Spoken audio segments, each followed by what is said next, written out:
Good morning to you all. Thanks for the opportunity to come along this morning to provide a formal welcome to country. My name's Grattan, Mullet Senior. I identify as a Kyneton person, a Kyneton man, as part of the Kyneton Nation here.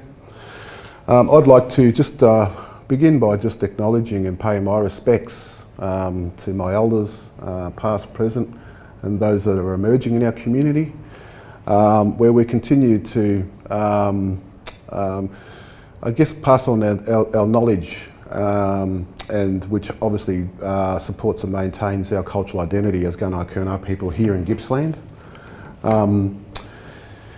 Where we're standing here today is this particular area here, which encompasses the Mitchell River across to the Tambo River, which is part of one of the clan groups' traditional boundaries, which is the Brabalung people.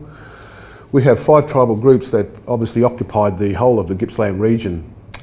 Our footprint of our traditional country extends from the southern slopes of Mount Hotham across to Warrigal in the west, down to Foster in the south, and across to the Snowy River in the east. So it's quite a large footprint.